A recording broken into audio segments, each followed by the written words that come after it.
नमस्कार दोस्तों आज हम एक ऐसे व्यक्ति के बारे में बात करने वाले हैं जिसे इतिहास में बहुत क्रूर बताया है और वैसे देखा जाए तो वो क्रूर है, लेकिन आज वो जिंदा नहीं है। आज हम बात करने वाले हैं हिटलर। एक ऐसा व्यक्तित्व है जिसे सब लोग पढ़ना चाहते हैं, जिसे सब लोग जानना चाहते हैं, लेकिन अभी तक हिटलर के बारे में पूरा ना तो कोई जान पाया। वो एक छुपा रिस्तम जैसे पहले था वैसे अभी भी हिटलर से कोई भी मिलने जाता था वो खुद नहीं मिलता था, अपने जैसे हम शकल को भेजता था। जब कोई महान मतलब कोई जानकार आदमी, कोई पर्सनल आदमी उससे मिलने जाता था तब हिटलर उससे सिर्फ मिलता था। तो आज उसी हिटलर के बारे में बात करेंगे कि कैसे उसकी मृत्यु हुई और कैसे वो आगे अपने से क्रूर कैसे हो गया। एक महान शासक के तौर बनना चाहता था लेकिन क्रूर कैसे बन गया। तो दोस्तों देरी ना करते हुए शुरू करते हैं। तो दोस्तों हिटलर एक प्रसिद्ध जर्मन राजनेता और तानाशाह था। वो एक अपने कारगर पार्टी के, जिसे नाजी पार्टी के नाम से भी जाना जाता है, 1933 से 1945 के वह जर्मन के शासक थे। हिटलर को द्वितीय विश्व युद्ध का जन्मदाता भी माना जाता है कि वो इस सबसे ज़्यादा दूसरे विश्व युद्ध का देखा जाए सबसे ज़्यादा जिम्मेदार कोई है तो वो हिटलर है। जब हिटलर के आदेश पर नाजी सेना ने पोलैंड पर आक्रमण किया हुआ था तब द्वितीय विश्व युद्ध आरंभ हुआ था। फ्रांस और हिटलर ने पोलैंड को सुरक्षा देने के वादे के अनुसार उन दोनों ने नाजी जर्मनी के खिलाफ युद्ध की घोषणा कर दी थी। हिटलर का जन्म 20 अप्रैल 1879 को ऑस्ट्रिया के हंगरी नामक स्थान पर हुआ था। इनके पिता का नाम एलोइस हिटलर और माता का नाम क्लारा हिटलर था। इनका पूरा नाम जो था एडोल्फ हिटलर। एडोल्फ हिटलर अपने माता पिता की चौथी संतान था। हिटलर के माता पिता के 6 बच्चे हुए थे, जिनमें से इनके 3 भाई बहन गस्ताव, ईदा और आटो की बचपन ही मृत्यु हो गई थी। एडोल्फ जब केवल 3 साल के थे तब उनका पूरा परिवार ऑस्ट्रेलिया से जर्मनी में आकर रहने लगा था। हिटलर की शिक्षा व्यवस्था बहुत देखा जाए, हिटलर बहुत ही होशियार था पढ़ने में। अपने स्कूल में बहुत प्रसिद्ध भी था। क्यों ना प्रसिद्ध हो, उसके बोल चाल बहुत अच्छे थे। एडोल्फ हिटलर की रुचि कला में थी, लेकिन उसके पिता को यह पसंद नहीं था। वो चाहते कि एडोल्फ टेक्निकल स्कूल में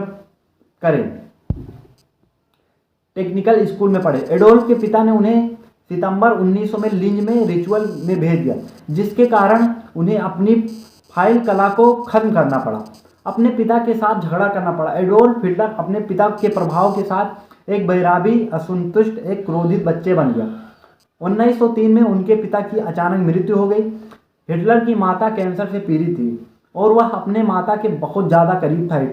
हिटलर की उस स्कूल में रुचि न होने के कारण उनका स्कूल में प्रदर्शन बहुत खराब रहा, जिसके कारण उनकी माता ने उन्हें वह स्कूल छोड़ने के लिए अनुमति दे दी थी।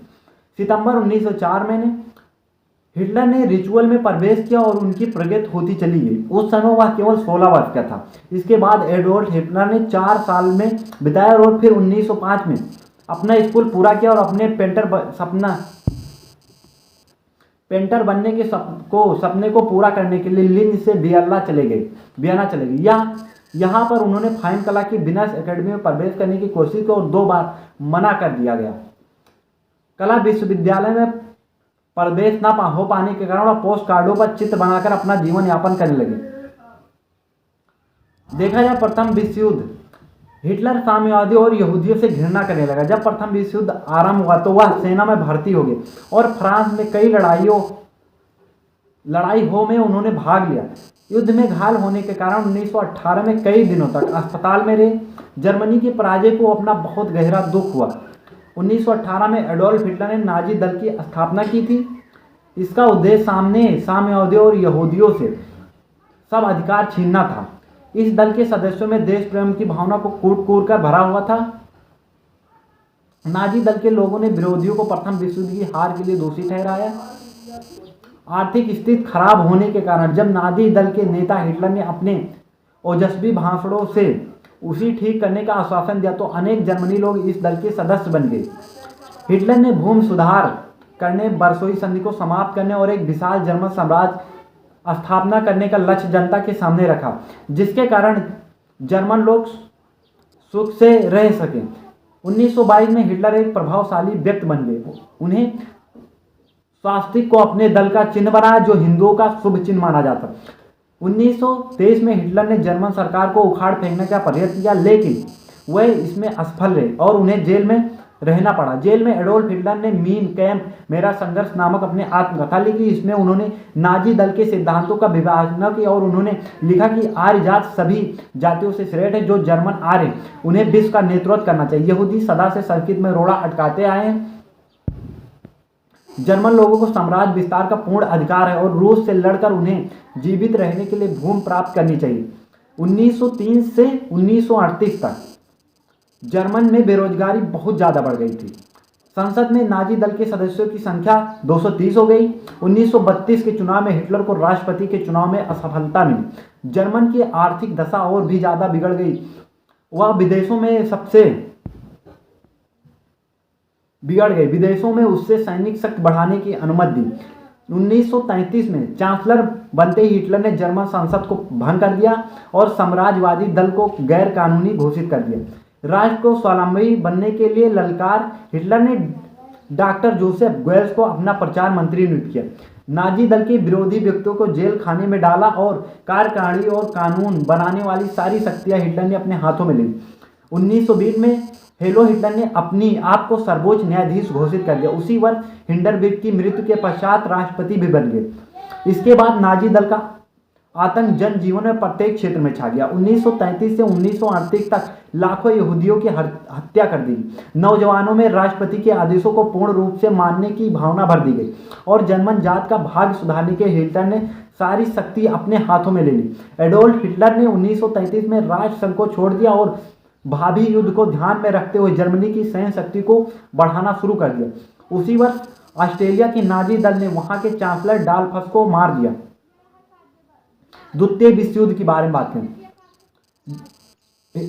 हिटलर ने ब्रिटेन के साथ संधि करने अपने ब्रिटेन के जल सेना का 35%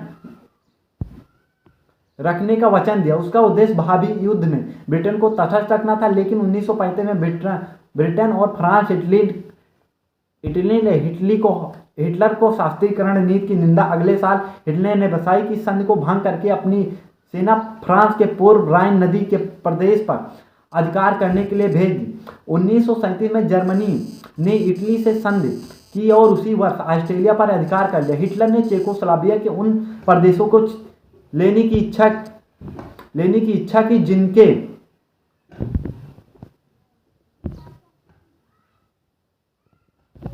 जिनके अधिकार निवासी जर्मनी के थे। ब्रिटेन, फ्रांस और इटली ने हिटलर को संतुष्ट करने के लिए म्यूनिख के समझौते से चेकोस्लोवाकिया के बाकी भाग पर अधिकार कर लिया। इसके बाद में हिटलर से संधि करके पोलैंड के पूर्वी भाग उससे दे दिया और पोलैंड के पश्चिमी भाग में पर उनकी सेनाओं को अधिकार हो गया। ब्रिटेन ने पोलैंड की रक्षा के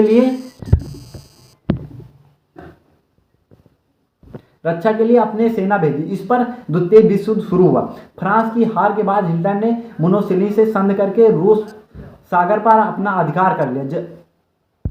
अधिकार जगाने का विचार किया। इसके बाद में जर्मनी ने रूस पर आक्रमण किया। जब अमेरिकी द्वितीय विश्व युद्ध में सम्मिलित हिटलर की सामरिक स्थिति बिगड़ने लगी और हिटलर के ही सैनिक अधिकारी उनके विरुद्ध षड्यंत्र रचने लगे। जहर देकर मारने का प्रयास।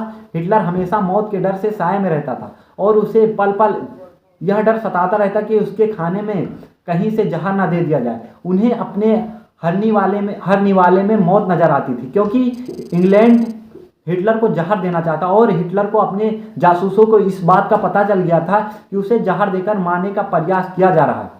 एडोल्फ हिटलर ने अपनी किताब Hitler last day minute die day में लिखा था कि मैं और मेरी पत्नी ने समर्पण और मारे जाने की जन की बधाई मौत चुनी है। यह हमारी इच्छा है कि हमारे शव को तुरंत जला दिया जाए। इसके बाद कुछ देर बाद हिटलर ने अपने साथियों को लंबा भाषण दिया और देर रात अपनी प्रेमिका युवा ब्राउन के साथ शादी की रस्में में पूरी की। इसके बाद उन्होंने वरिष्ठ अधिकारियों को हिटलर का दिमाग युद्ध की लगातार बिगड़ती स्थिति में उलझा हुआ था, तो बाहर रूस में भयानक बमबारी जारी थी। रूसी सेना हिटलर के बंकर में कुछ कदमों की दूरी तक पहुंची और उन्होंने नाजी दल को पूरी तरह से खत्म कर दिया। हिटलर और ब्राउन की 30 अप्रैल 1935 को बर्लिन में आत्महत्या कर ली। उन्होंने अपने संभावित हार से हताश होकर खुद को गोली मार ली थी, जबकि ब्राउन ने जहर खा लिया था।